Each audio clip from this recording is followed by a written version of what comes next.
채널A의 저녁을 책임지는 정치 시그널 나이트, 오늘 첫 시간입니다. 저와 함께 오늘의 나이트를 함께할 세 분을 모셨습니다. 조응천 전 의원, 김두관, 김재원 전 의원 나오셨습니다. 어서 오세요. 네, 반갑습니다. 예, 세 분의 임무가 아주 막중합니다. 오늘이 첫 시간인데 저희 나이트에서는 크게 두 가지 주제를 정해서 한번 난상 토론을 벌여볼 예정인데요. 오늘은 탄핵 심판의 마지막 변수라고 할 수 있는 마은혁 재판관 후보자 문제, 그리고 김현태 특임단장의 진술에 대해서 한번 짚어보고, 그리고 이재명 민주당 대표의 우클릭이 정말 진정성이 있는지 이 두 가지 이슈를 한번 살펴보도록 하겠습니다. 먼저 탄핵 심판 얘기부터 좀 해볼까 하는데요. 조응천 의원님이 지난번에 마은혁 재판관 후보자와 관련해서 국회 절차의 어떤 하자를 좀 보완할 수 있는 기회를 주는 거, 이거의 문제를 좀 지적하셨던 기억이 나요. 그럼요.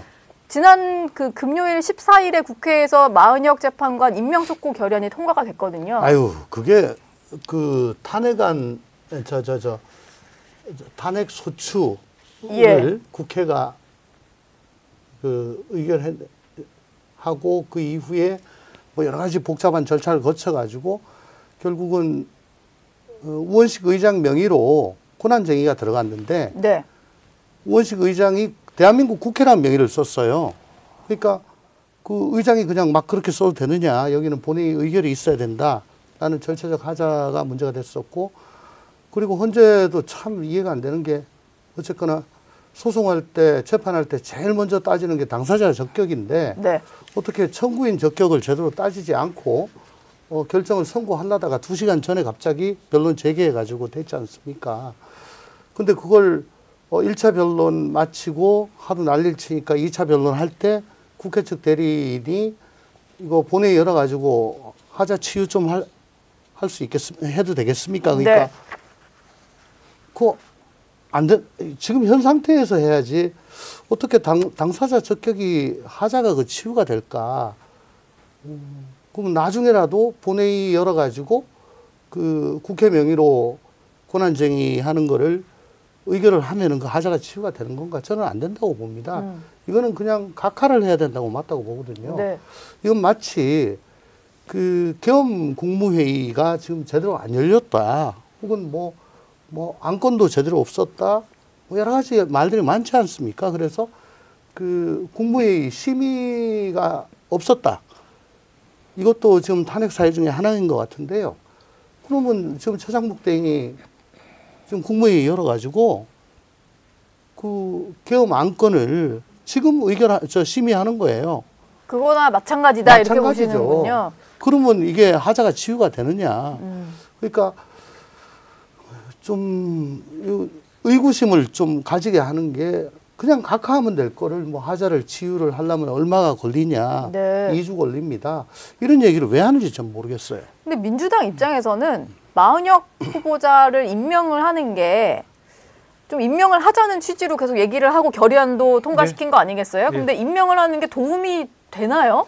좀 본질적으로 보면 우리 헌법의 최고 수호기관인 헌법재판소 재판관을 9인으로 이렇게 돼 있잖아요. 예. 대통령 임명 3인, 대법원장 3인, 국회 추천 3인인데 지난번 국회 추천 3인이 여야가 합의가 되니 안 되니 논란이 있었지만 사실은 서류를 보면 여야가 합의를 해서 세 분을 추천한 거거든요. 네. 그런데 이제 한덕수 권한대행은 임명을 안 했고, 그래서 이제 탄핵이 되고, 최상목 권한대행이 임명이 돼서 두 분만 임명을 하고 한 분은 합의가 안 됐다는 이유로 임명을 하지 않았어요.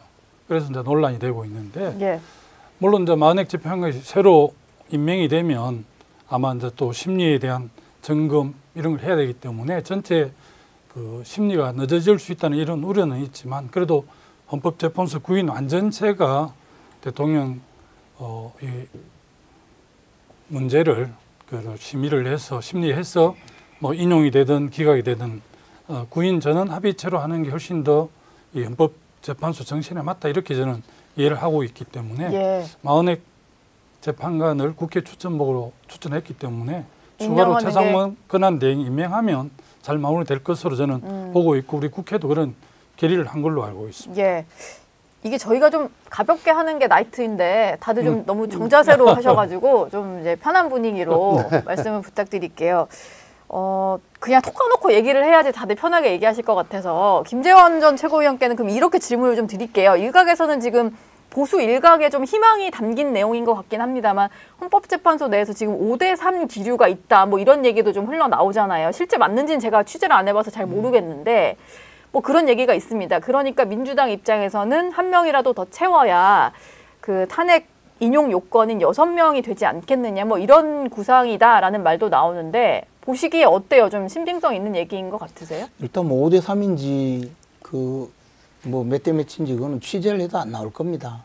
예. 그리고 또 나온다고 해도 그거는 뭐 의미가 없는 이야기고요. 그건 예. 이제 재판관들이 판단을 할 일인데 지난번에 그 이진숙 방통위원장 탄핵 결정할 때 4대4였잖아요. 4대4였죠. 네, 근데 그 이진숙 방통위원장은 사실 탄핵 소추가 된 원인이 이 방통위를 위원장, 부위원장으로 운영을 했다는 것으로 저 탄핵 소추를 민주당이 탄핵 소추를 하고 그것이 기각이 됐잖아요. 근데 네. 그 2인 체제를 만든 건 민주당이잖아요. 민주당이 2인 체제로 만들고 방통위원을 임명을 해주지 않아서 궁여지책으로 두 사람으로 운영이 된 건데 그래 놓고 탄핵 소추를 했거든요. 그리고 또 이진숙 위원장은 이틀밖에 직무를 하지 않았어요. 일을 안 했죠. 근데 예. 그걸 가지고 탄핵 소추를 했는데도 저는 그러면 0대8로 만장일치 기각을 할 줄 알았는데 그것도 4대4였거든요. 그걸 보면서 헌법재판관 4명은 무슨 일이 있어도 탄핵은 찬성하겠구나라는 생각을 했죠. 예. 그분들은 이제 문재인 정부에서 임명을 받았을 뿐만 아니라 성향이 막 그분들은 그런 분들이다. 이건 뭐 울불 안 가리고 그냥 탄핵 찬성을 하겠구나라는 느낌을 받았고 그리고 이제 한 부분에 대해서는 뭐 이런저런 사유로 해서 나머지 이 5명은 탄핵 찬성할 거다. 이런 그냥 추측이지 않습니까? 네. 그런데 뭐 그것이 이제 5대3이 될지 4대4가 될지 8대0이 될지 0대8이 될지 그건 어떻게 알겠습니까? 사안을 두고 봐야 되고. 네. 다만 거기에 이제 마은혁 재판관을 다시 임명을 해서 6대3을 만들 거다. 뭐 그런 논리잖아요. 예.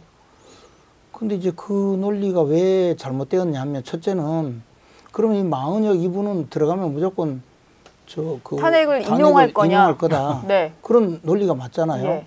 근데 사실 제가 봐서 그분은 무조건 이유야를 막론하고 탄핵 찬성할 분 같아요. 보기에. 보기에. 국민의힘의 어떤 대다수 분들이 그렇게 아니 보고 그게 계시지 아니고 않아요? 그냥 다 그래 보잖아요. 예. 솔직히 이야기해가지고. 예. 그리고 민주당도 그러려고 자꾸 임명하라고 하는 거잖아요. 네. 그러니까 이제 탄핵 소출한 분이 결정을 앞두고 탄핵 소출한 사람들이 원하는 재판관을 집어넣어서 재판을 하겠다. 이 논리 자체가 잘못된 거죠.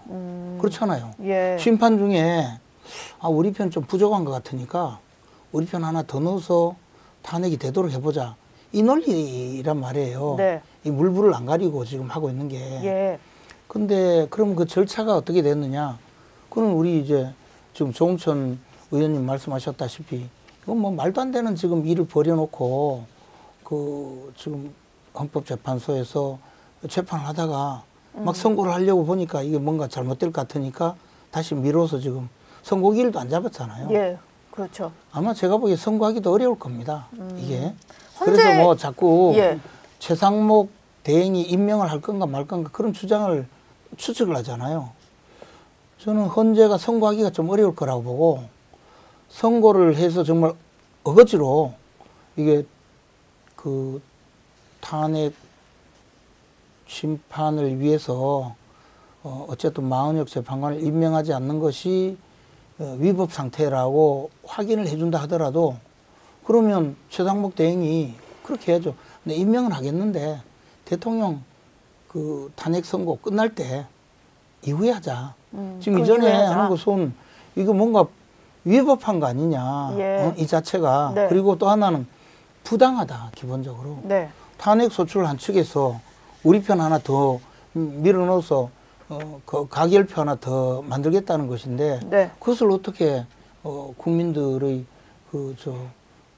국민들이 지켜보고 있는데 내가 임명을 할 수 있느냐.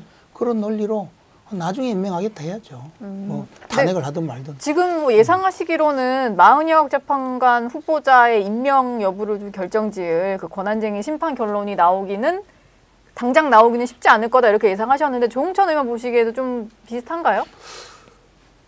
우선 민주당이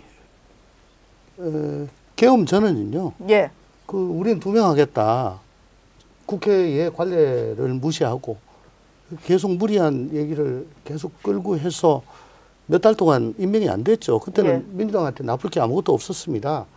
뭐 많은 국무위원들 뭐 검사장, 뭐 감사원장, 뭐 이런 사람들 전부 다 탄핵 소추해서 직무 정지 상태로 그냥 있는데 뭐 헌법재판소가 빨리 결정을 하나 마나 오히려 뭐 질질 끄는 게 더 낫다 이런 생각을 했는지 아닌지 모르겠는데 직무 정지 상태가 길어지는 게 오히려 낫다. 예. 근데 계엄이 딱 터지니까 이건 뭐 막바로 내란이다. 그리고 대통령 탄핵이다. 이렇게 가니까 이제 본심이 드러난 거죠. 네.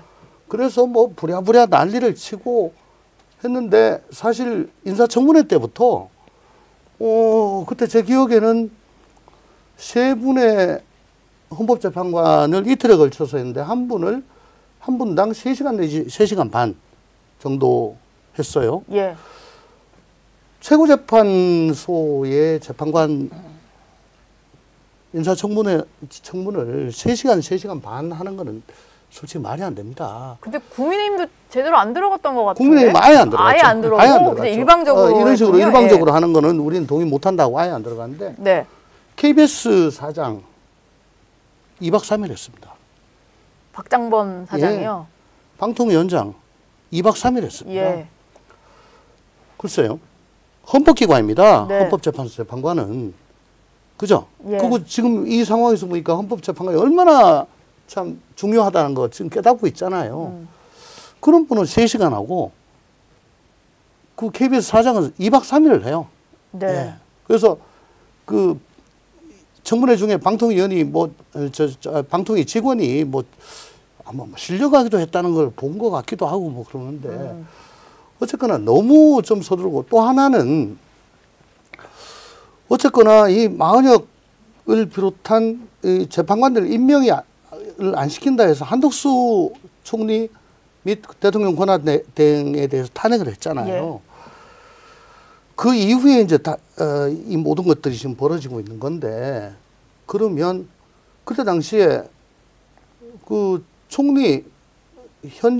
총리지만 대통령 권한 대행을 겸하고 있으니까 이 사람에 대한 탄핵 정적 수는 얼마냐? 150일이냐, 200이냐? 네. 그 뭐 200이라는 사람도 있고 150일이라는 사람도 있는데 의장이 뭐 여러 군데 물어보니까 150일이라더라. 나 150일로 할래. 해가지고 그냥 방망이를 쳐버렸습니다. 거기에 대해서 또 국민의힘이 권한쟁의를 또 했고요. 예. 근데 이게 굉장히 중차대한 일인 게 지금 계속 민주당은 탄핵을 협박하고 있어요. 뭐 이 특검법 이거 서명 안 하면 탄핵할 거야. 마은혁 임명 안 하면 탄핵할 거야. 그러니까 언제 이게 탄핵이 다시 될지 모릅니다. 대행에 대해서. 네. 그 의결 정족수부터 빨리 정리를 하지 그것부터 않으면. 해결을 해야지 이게 뭐 가르마가 타지지. 네. 또 150일이다 또. 그러면 또 아니다. 이거 자체가 불확실하잖아요. 예. 헌법 질서가 지금 불확실한 상황으로 계속 방치해 두면서 재판관 하나 임명을 해야 된다는 걸 변론 한 번만 하고 뭐 그냥 졸속으로 하려다가 아이고 이 당사자 적격이 문제가 될 수가 있겠네. 네. 이렇게 된 거거든요.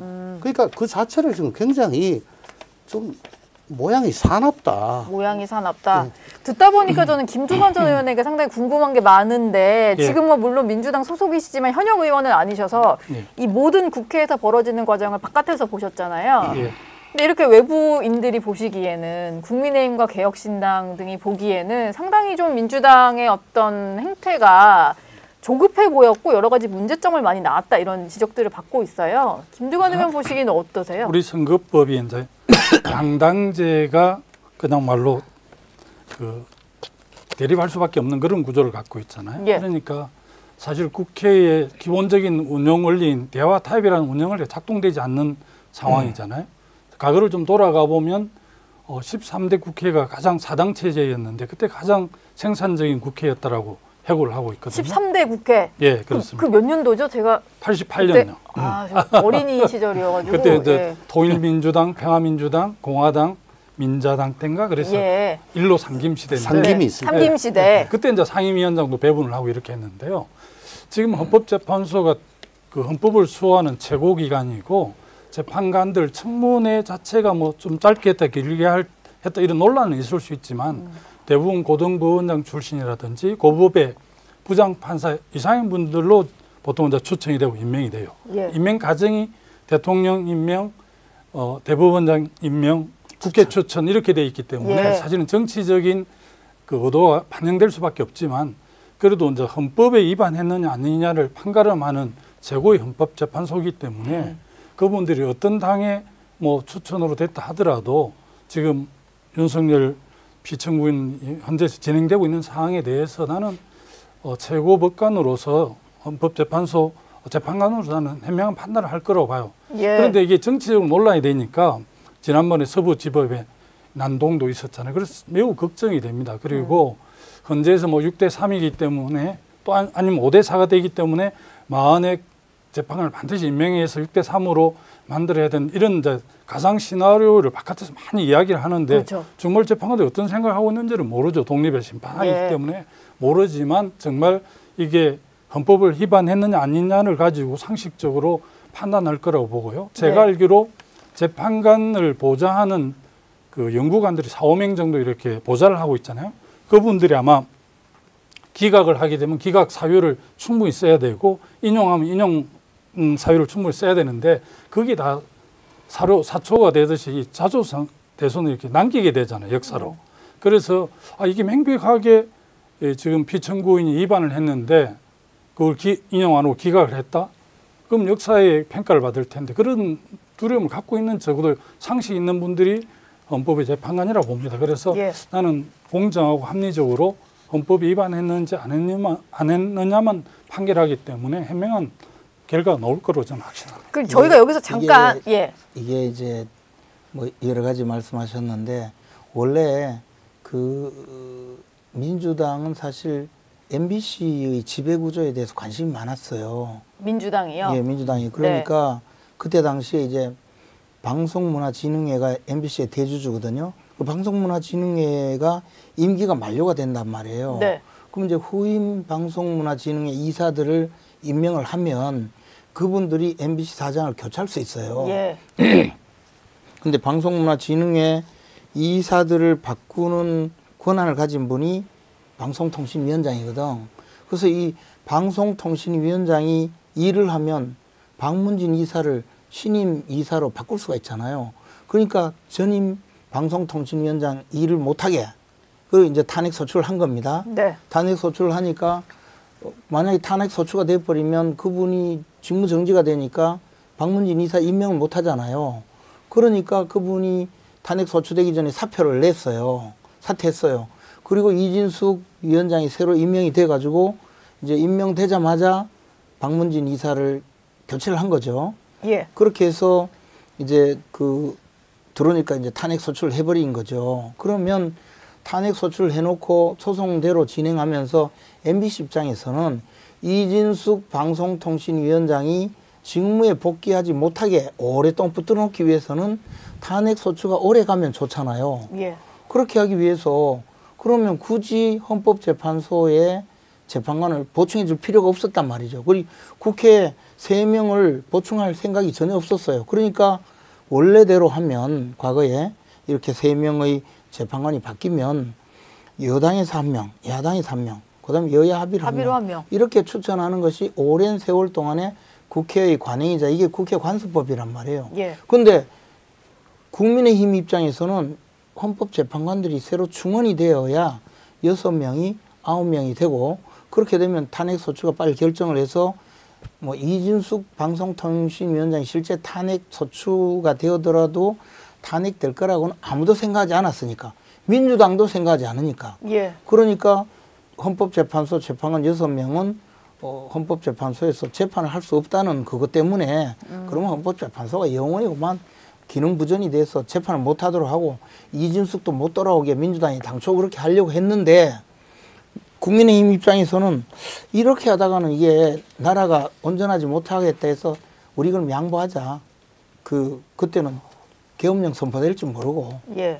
그래서 그럼 민주당이 2명 임명하더라도 국민의힘이 1명 임명하고 민주당이 2명 임명하더라도 그러면 헌재에서 빨리 결정을 해서 탄핵은 기각되고 이준숙부터 시작해서 검사들이 돌아올 거 아니냐. 네. 이런 생각으로 궁여지책으로 억지 합의를 한 거죠. 합의를 하긴 했네요. 그러면 국민의힘도. 아니 합의라기보다 이제 용인을 한 거지. 좋다 그러면 그렇게 합시다 했는데 예. 그렇게 해가지고 민주당이 또 그걸 가지고 임명하지도 않았어요. 질질 끌고 있다가 갑자기 이제 계엄이 터지니까. 계엄이 선포가 되니까 아 이거 대통령 그때는 이제 바뀌었단 말이에요. 예. 그러니까 이거 빨리 임명하자 해서 우리 조홍천 의원님 말씀하시다시피 졸속으로 마구 그냥 그때는 국민의힘이 이 상태에서는 2명 임명하고 국민의힘이 1명 임명하는 건 이건 잘못이다. 예. 사정 변경이 됐으니까 예. 이거는 임명하면 안 된다는 입장이었기 때문에 네. 그때 와서는 이제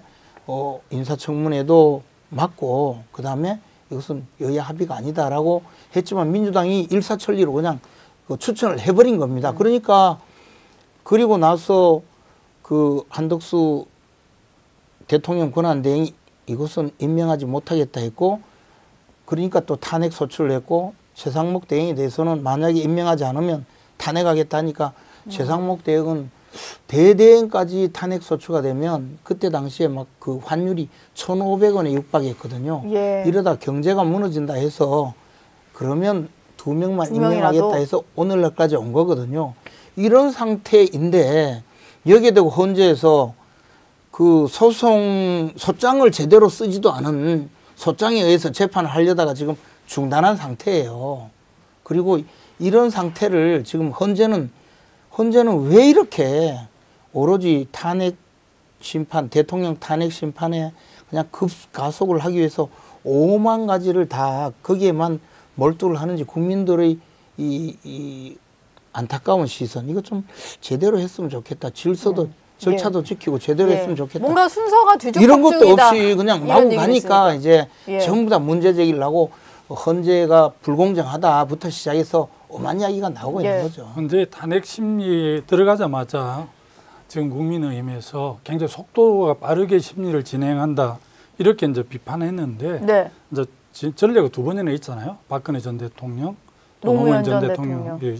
이 선례를 보면 그렇게 뭐 지금 빠르게 하는 것도 아니고 거의 뭐 그 두 사례와 비교를 해보면 오히려 더 늦게 심리가 진행되고 있어서 그거는 약간 오해인 것 같고요. 아니 근데 그 이야기를 기왕이면 조금만 하자면 그러면 절차는 지켜줘야 되거든요. 예를 들어 빨리 하더라도 아니 빨리 뭐 진행하는 거 좋아요. 저도 빨리 하는 거 좋아요. 근데 하다못해 헌법재판소법에 재판 진행은 형사소송법을 준용하게 되어 있는데 그럼 형사재판 절차에 증인신문 시간 제한하고 재신문 몇 초, 제재신문 얼마 그 시간 제한하는 거 난 정말 처음 봤어요.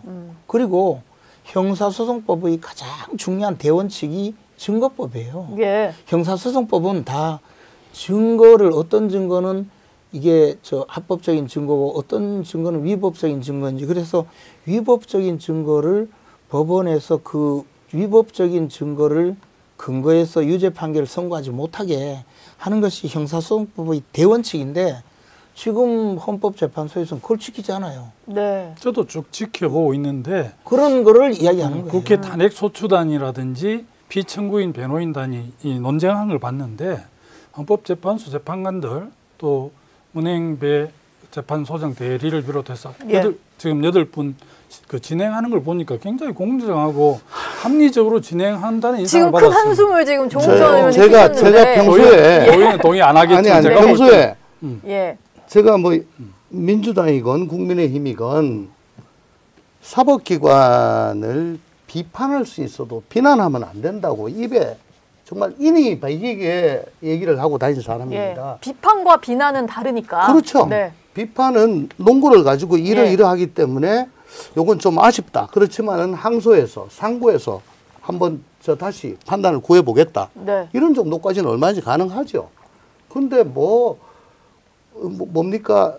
요번에 문영배 대행 학교 예. 동창 동문회 블로그에 음란 사진이 있느니 예. 이런 건 이제 비난인데 어쨌든 근데 그런 마음을 갖고 있는 제가 보기에도 아까 말씀하셨지만 그 90분이 그 뭐냐 시간 정해놓고 하는 건 본 적이 없다. 더군다나 비정부인이더라도 현직 대통령입니다. 네. 현직 대통령이 재판장님 그 1분 50초 남았는데 그러니까 그걸 인정을 한 거예요. 90분을 1분 50초 남았는데 제가 직접 좀 하면 안 되겠습니까? 안 됩니다. 대리인 통해서 하십시오. 그 법에 그런 게 어디 있어요. 예. 그걸 소송 지휘라고 하는데 네. 소송 지휘하고 아니죠. 소송 지휘하고 평의하고 당사자의 방어권하고 그 두 개가 대립을 할 때 뭘 더 보호해야 되냐. 거기에 바로 형사소송법을 준용한다는 겁니다. 형사소송법은 가장 큰 원칙, 무죄 추정의 원칙이고요. 그래서 우리 학교 다닐 때 배우지 않았습니까? 인두비오 프로레오.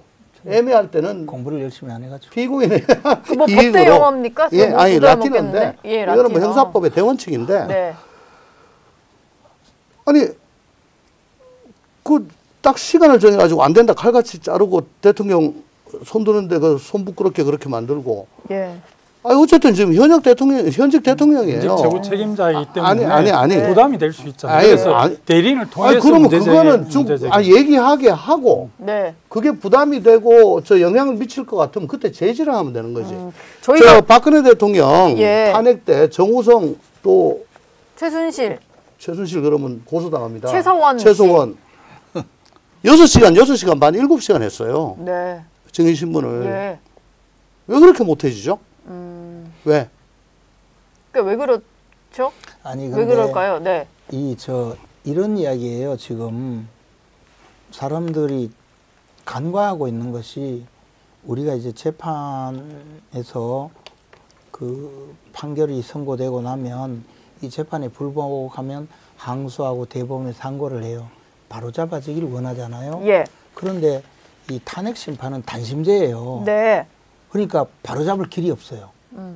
이건 굉장히 중요한 사건이에요. 예. 더군다나 이 사안은 대한민국 국민 모두가 관심을 갖고 대한민국 유권자가 참여해서 선출한 대한민국의 대통령, 그것도 임기가 보장된 대통령을 파면하는 행위거든요. 네. 이것은 다른 어떤 재판보다 중요한 재판이에요. 그렇죠. 그리고 그 사건에 대해서 가장 잘 알고 있는 사람은 누구냐면 당사자인 대통령이에요.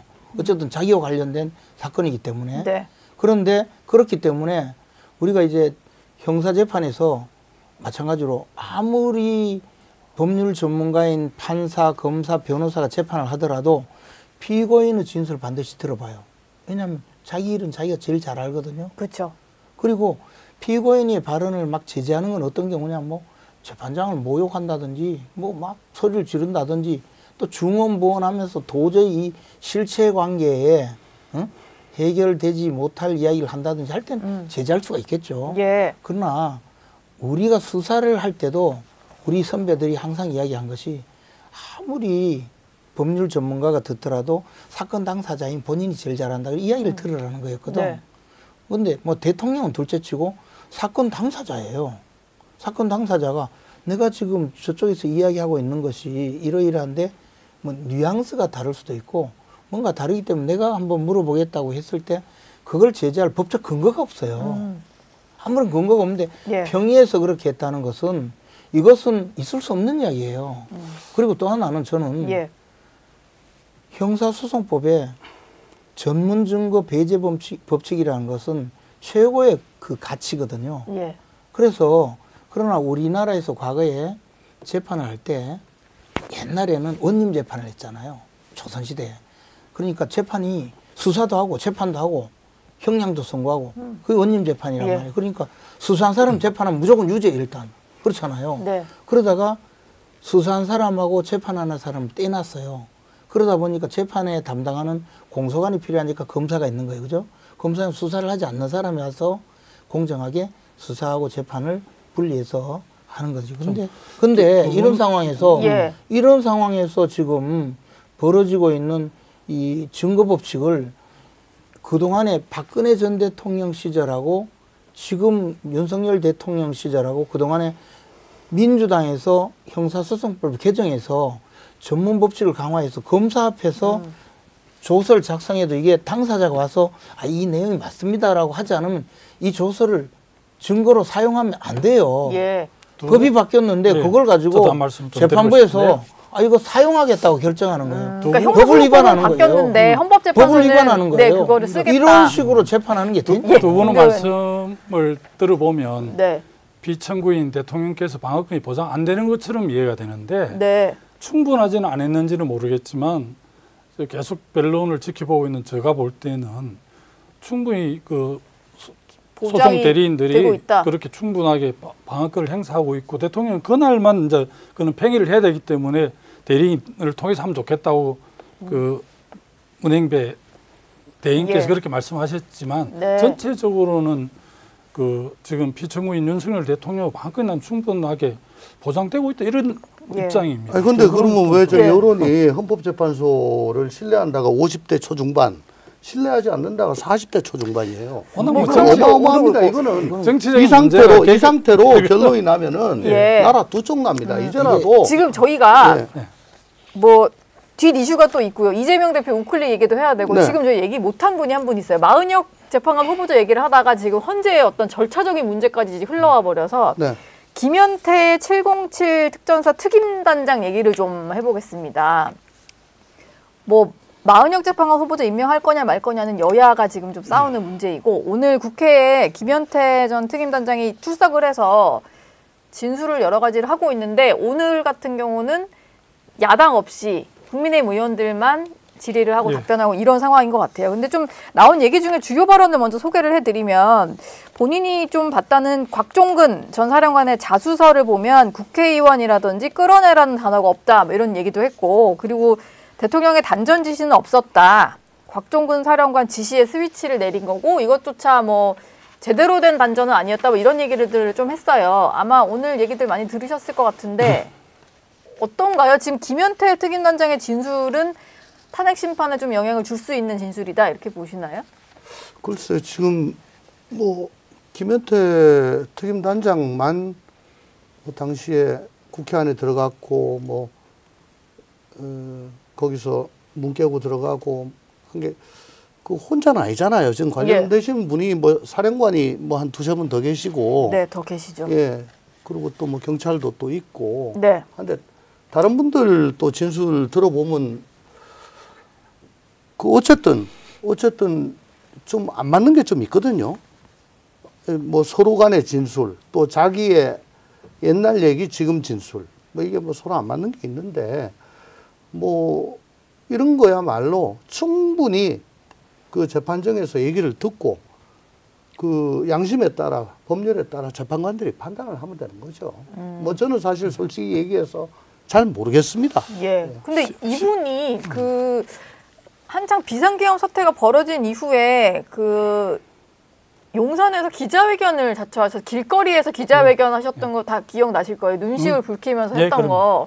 근데 그 얘기랑 지금 국회에서 성일종 국방위원장을 만나고 뭐 국회에 와서 국민의힘 의원들 질의에 좀 답을 하는 걸 보면 이분도 미묘하게 조금 입장이 바뀐 거 아닌가라는 생각이 좀 들어서 12일 6일인가 7일 용산 그 대통령실 앞 거리에서 이 특임단장께서 김현태 기자회견을 눈물로서 했어요. 저도 그 장면을 봤는데 정말 아무것도 모르는 자기 지시로 의해서 부하 직원들이 그렇게 행동을 했기 때문에 자기가 모든 걸 책임을 지겠다. 그리고 부하들한테 책임을 묻지 말아달라. 정말 애국하는 군인들이 이렇게 해서 저도 굉장히 그걸 감명 있게 감동으로 좀 이해를 했는데 최근에 뭐 국정조사나 국회 출석에서는 전혀 다른 이야기를 해서 저도 좀 놀랐습니다. 어느 것이 진실인지는 나도 잘 모르겠습니다만은 왜 그렇게 진술이 바뀌는지 최근에 이제 뭐 그 윤 대통령 내란 계엄을 선포하고 국회 해제되고 내란 우두머리로 이제 기소가 되고 이런 과정에서 굉장히 좀 여론이 지금 민주당이 우호적이었는데 최근에 이제 그 여론 추이가 많이 바뀌어서 그런 영향을 받았는지는 잘 모르겠는데 우리가 오해를 하면 오히려 뭐 성일종 국방위원장하고 이렇게 뭐 면담도 하고 차담도 하는 과정에서 진술 번복 요청을 받았지 않는가 이런 오해를 합리적 의심이 가요. 실제 했는지 안 했는지 모르겠는데 너무 좀 안타깝습니다. 왜 그렇게 진술이 이 변경이 바뀌는지. 근데 좀 반대로 또 김현태 특임단장 같은 경우는 민주당의 전문위원이 각종군 전 사령관 만난 자리에서 당이 뭐 지켜주겠다 이렇게 말을 했다는 거잖아요. 그러니까 지금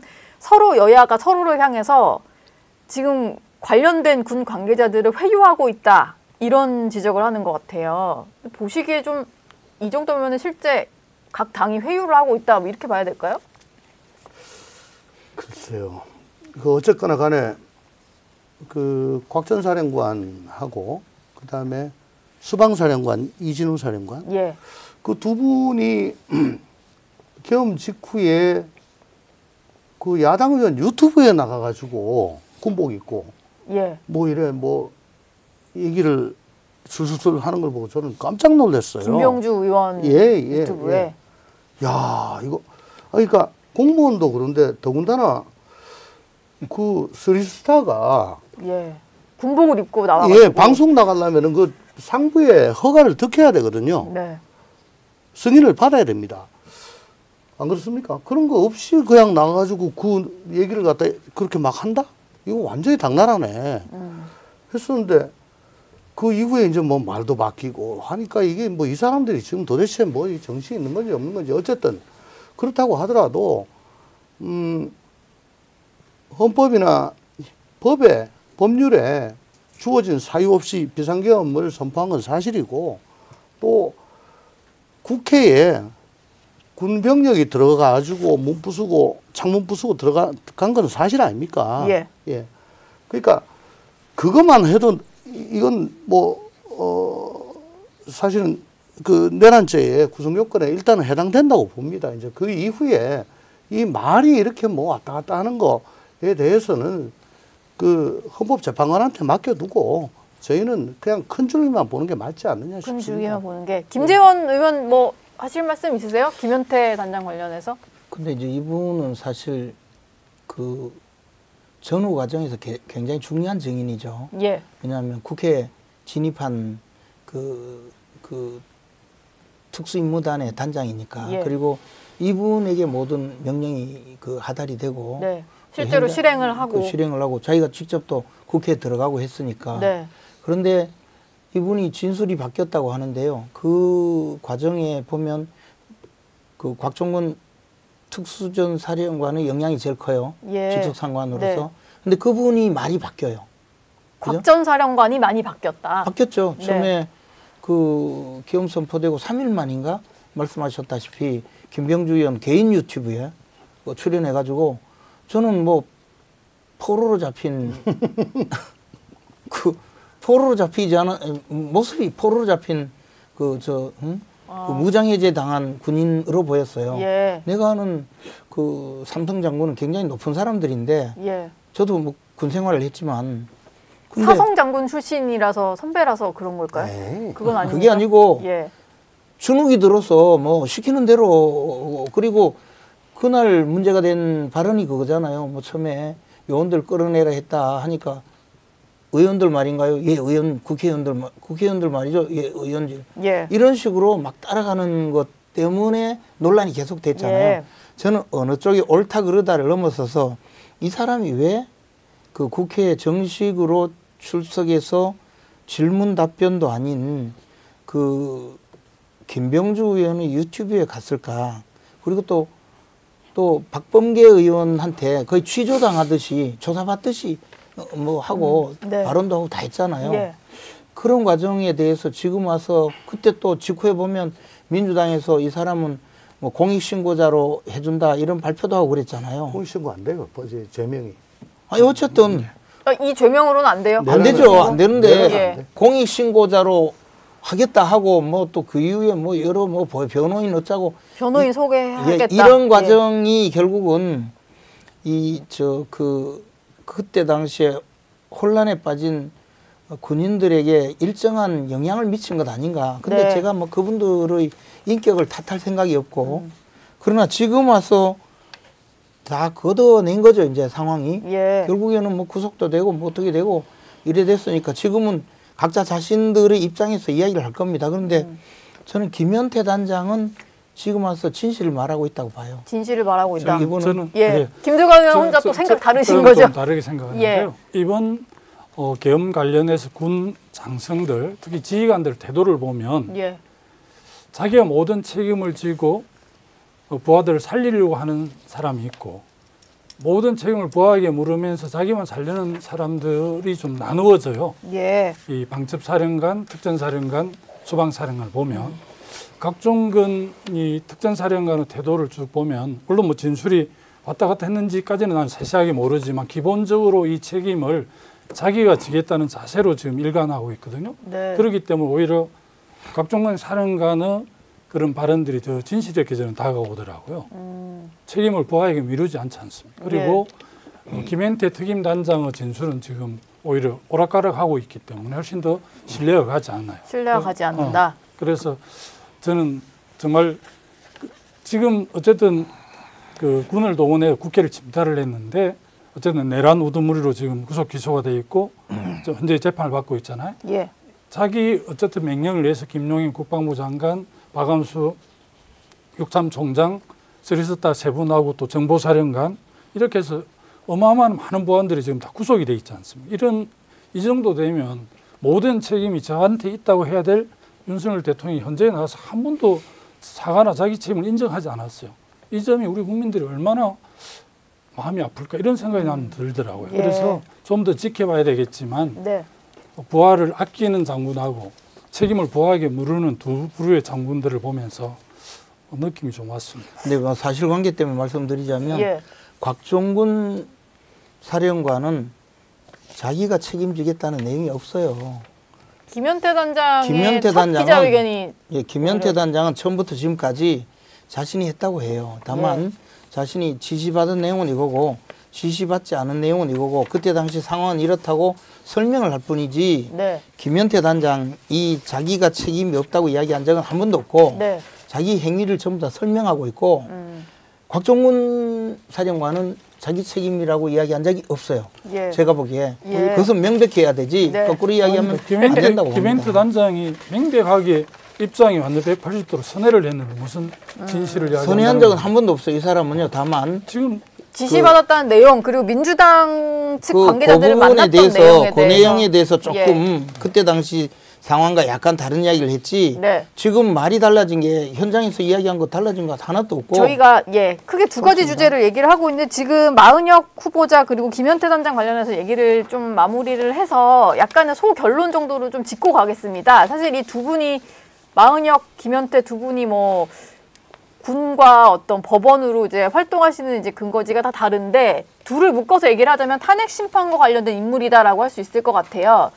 마은혁 후보자는 뭐 탄핵 심판 전에 임명이 될 거냐 말 거냐 문제인 것 같고 김현태 단장의 진술은 탄핵 심판에서 어떻게 활용이 될 거냐의 문제인 것 같은데 조금씩의 결론을 좀 내려주시죠. 두 사람의 영향이 어떨까요? 탄핵 심판에 있어서. 그러니까 뭐 지금 5대 3이다 뭐다 이거 박근혜 대통령 탄핵 때도 그렇게 생각하다가 8대 0 전원일 지난 거 보고 청와대에서 경악을 금치 못했다는 얘기가 있습니다. 예상하지 못했다. 예. 네. 그러니까 뭐 한 명 더 변심하면 탄핵 기각될 수 있다 이런 생각이 도대체 무슨 근거인지 모르겠고요. 예.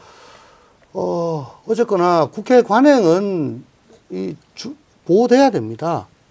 이 다수결이 이게 민주주의가 아닙니다. 설득하고 또 상대방을 그래도 대화 타협의 그 대상으로 생각해야지. 말 들어? 말 안 들어? 그럼 내 멋대로 해.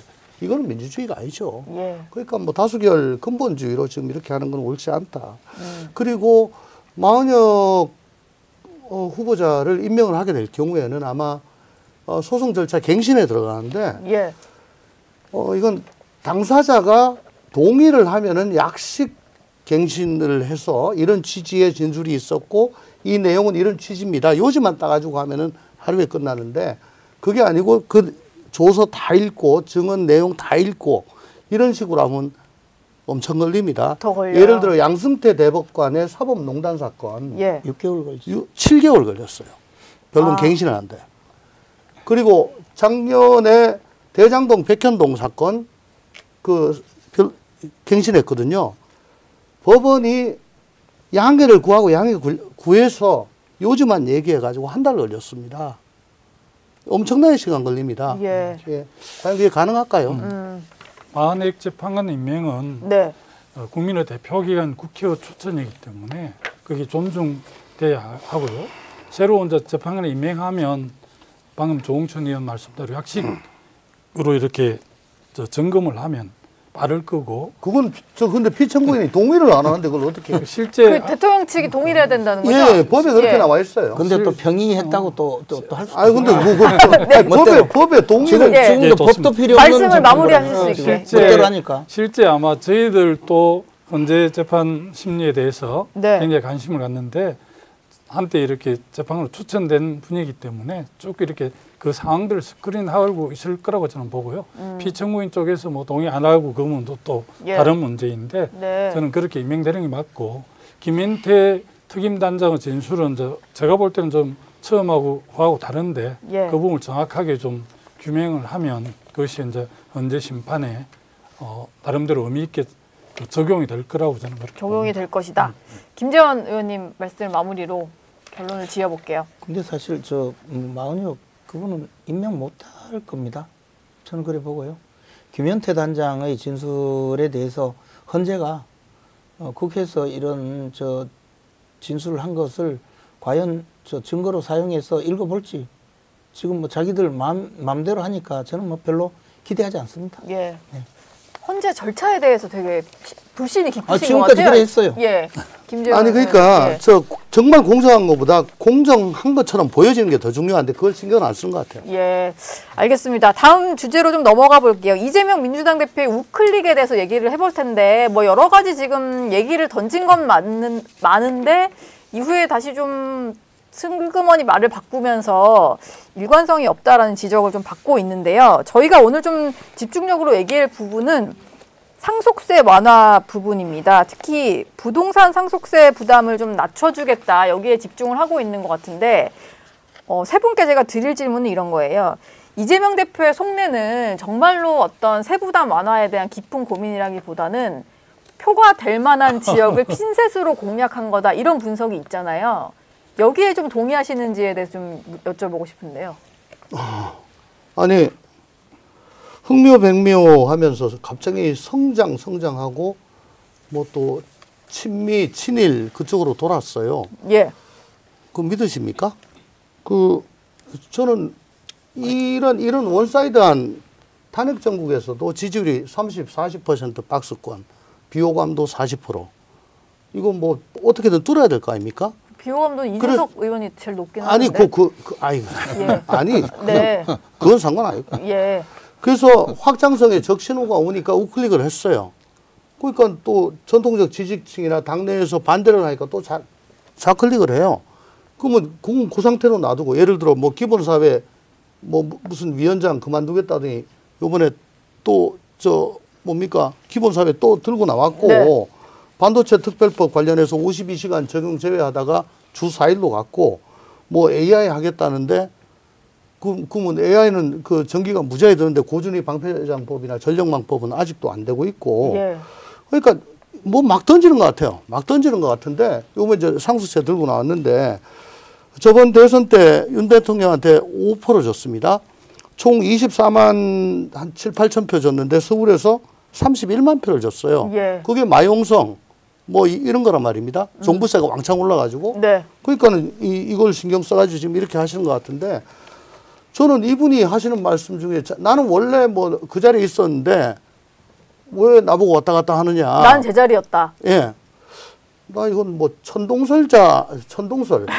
나는 가만히 있고 하늘이 도는 거다. 뭐 그런 말씀하신 것 같아요. 이재명 대표의 천동설 얘기하셨고 김두관 의원도 요새 보니까 이 대표를 향해서 쓴소리를 재개하신 것 같아요. 아니 이제 우리 한국 사회 워낙 진영 논리가 강해서 이 뭐 좌클릭이다 우클릭 이렇게 이야기하는데 사실 한국 사회가 미래로 보면 업클릭을 해야 되죠.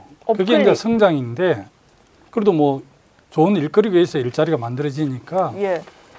이재명 대표가 실사구시 측면에서 뭐 종부세 완화라든지 지난번에 금투세 폐지 또 시행유예 이런 걸 하면 상당히 그냥 좋은 눈으로 바라볼 수도 있는데 워낙 양당이 불신이 심하니까 조금 더 거리를 옮기면 양당의 문제가 아니지 그 양반이 그 말을 안 지키는데 뭐 그 문제를 많이 지적하는데 네. 양당 나는 지켜볼 필요가 있다고 보고. 근데 국민의힘은 환영했는데 뭐 민주당 내부에서 반대하고 이런 게 좀 많은 것 같은데요?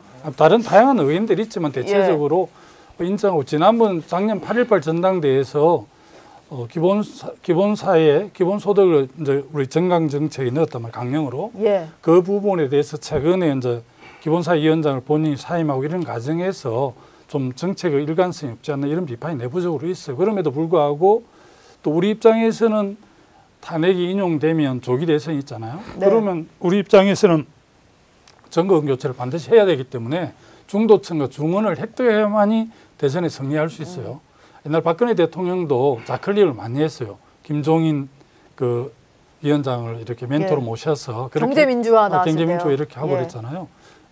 대선은 그럴 수밖에 없고 지금 헌재를 놓고 이렇게 치열하게 그 논쟁이 되는 것도 사실은 지금 공식적으로 발표는 못했을 뿐이지 양당이 자기 국정을 맡는 문제가 다 연동이 되고 깔려 있단 말이에요. 그래서 이재명 대표가 어쨌든 오랜 대선 지지 1위니까 어쨌든 여당에서는 험지를 내야 되잖아요. 그런 측면에서 과도하게 공격하는 것 같아요. 저는 지적은 정책의 변화에 대해서 정확하게 근거를 가지고 지적하는 건 바람직한데 정치적인 그 편향을 가지고 그렇게 하는 부분이 좀 안타깝더라고요. 정치인은요, 그 입을 보지 말고 발을 보라 그랬습니다. 네.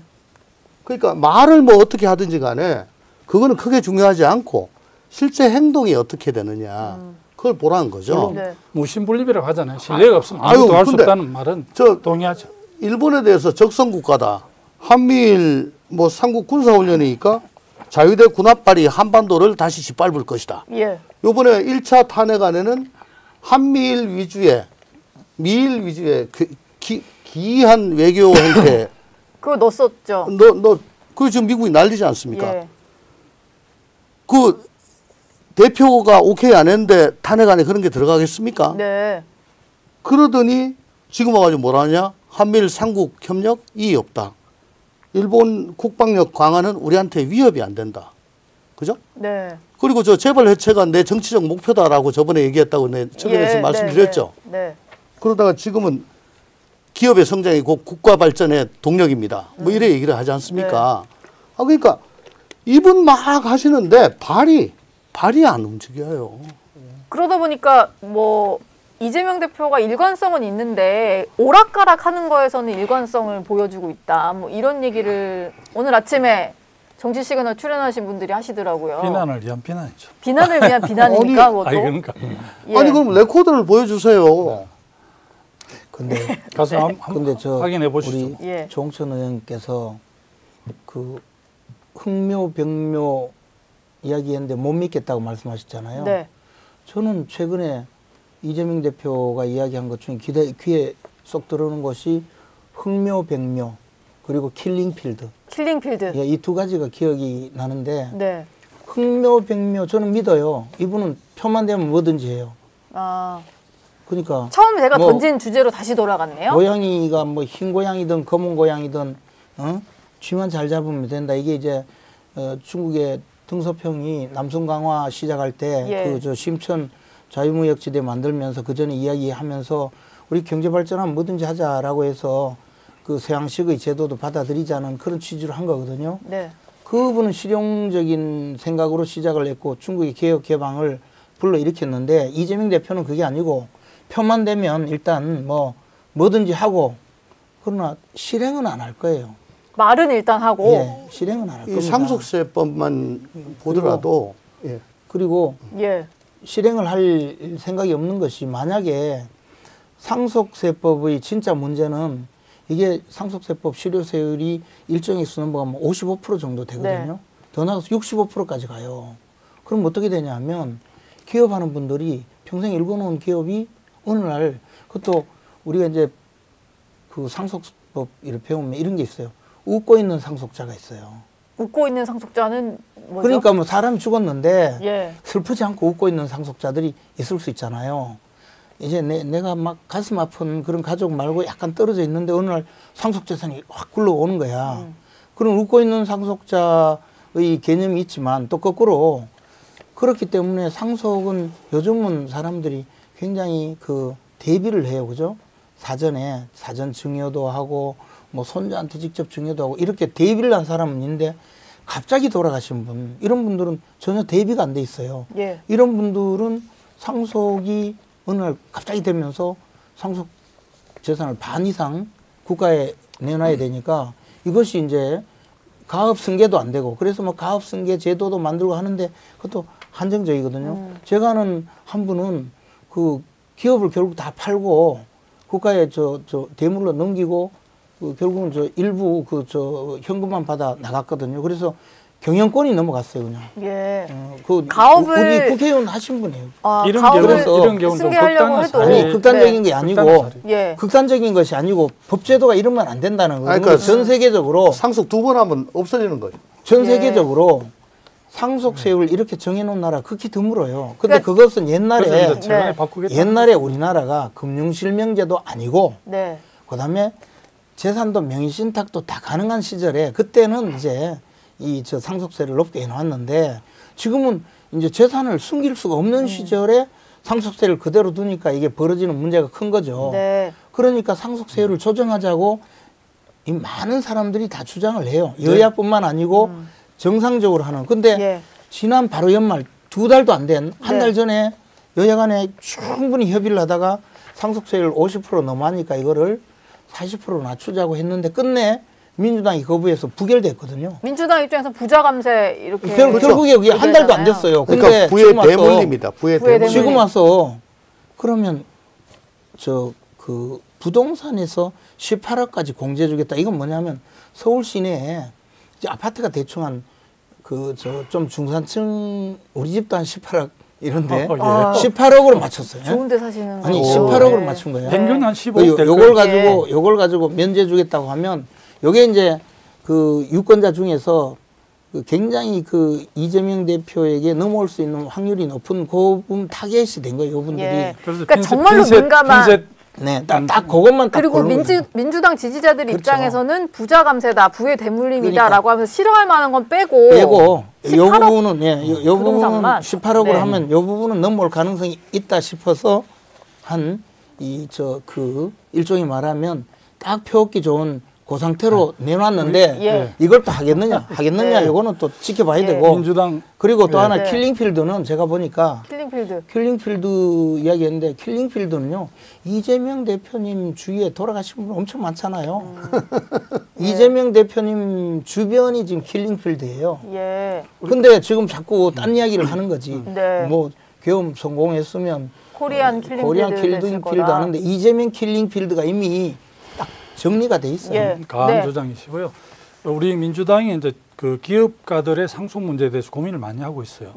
독일 사례를 보면 이제 200인 이상 고용한 기업가가 그걸 한 10년간 고용을 유지하면 상속세를 상당히 많이 낮춰주는 그런 제도도 있고 그래서 그 지금 가업 승계로 이미 시행하고 있어요. 부족하고 정계급격을 해야 되고 노상훈 수첩을 보면 비상계엄이 정말 성공을 했더라면 정말 캄보디아 필름필드가 재현되지 않으라는 법이 없어요. 그래서 이 점에 대해서 지금 이제 우리 김재원 위원님께 다른 이야기를 하시는데 공소장에도 안 들어갔잖아요. 그거는. 노상훈 수첩은 노상훈 수첩이 그 사람 생각인지 아니 그 필체도 자기 게 아니라는데 그걸 가지고 그래 얘기하고 거기다가 그 사람은 점수를 가니까 그렇고 김용인 국방부 장관 지금 실현된 킬링필드는 이재명 킬링필드는 실현돼 있어요. 그것도 검찰이 조사를 해가 강압 수사하고 이렇게 해서 사망한 측면도 있는데 그걸 다 이재명 때문에 죽었다고 이야기하는 건 과도한 거죠. 아니 김문기 씨가 어떻게 지금 그 김문기 씨는 자살한 거지만 다른 분들은 딴 분이 어디 어쨌거나 간에 일곱 예. 체제에서 네. 그런 말씀하신 것 같은데 참, 저는 아니다 싶습니다. 그러면 지금 저희가 하다 보니 시간이 다 됐어요. 세 분은 좀 다음 주에 또 모셔야 될 것 같아요. 지금 정리되지 않은 이재명 대표 이슈를 하다 보니까 좀 정리가 안 되는 것 같은데. 아니, 천동설인데 뭘 정리가 안 됩니까? 쫙 뭐 모든 건 다 이미 뭐 한 줄평 이재명 중심으로 돌아간 천동설 하신 것 같은데 이 이슈도 마지막 결론 짓고 저희가 프로그램을 좀 마무리해 보겠습니다. 이재명 대표가 우클릭이라는 평가를 받을 정도로 여러 가지 정책들, 정책 이슈를 던지고 있는데 여기에 대해서 좀 한마디씩 평가를 해주실까요? 우클릭 한다니까 진짜 우클릭 하는 줄 아나. 예, 김두관 의원 어떠세요? 저는 뭐 이재명 대표가 작년에 전당대 하면서 정책 논쟁도 꽤 많이 했지만 예. 민생을 살리기 위해서 지금 상속된 문제나 이런 우클릭 하는 것에 대해서는 저는 동의하고요. 진정성이 있다 보십니까? 좀 두고 봐야 되지만 예. 저는 진심으로 그렇게 한다. 또 대선 승리를 하기 위해서 그렇게 우클릭 한다, 실사구시한다 생각합니다. 예. 뭐 진심일 겁니다. 표가 도움되면 뭐든지 말은 하는데 예. 발을 봐야 된다? 아니 행동을 할지 안 할지는 뭐 알 예. 수가 없죠. 아 그러면 이거 국민의힘 핑계 대가지고 국민의힘 동의하면 이게 개정하겠다는데 왜 딴 거는 전부 다 단독으로 강행하면서 왜 이거는 국민의힘 핑계 대요? 예. 예. 이때까지 한두 개였습니까? 알겠습니다. 그냥 하십시오. 예. 알겠습니다. 세 분 말씀은 오늘 여기서 마무리하도록 하겠습니다. 고맙습니다. 감사합니다. 예, 수고했습니다. 네, 정치 시그널 나이트 오늘 송신은 여기까지입니다. 저는 내일 아침 8시 정치 시그널로 다시 찾아오겠습니다.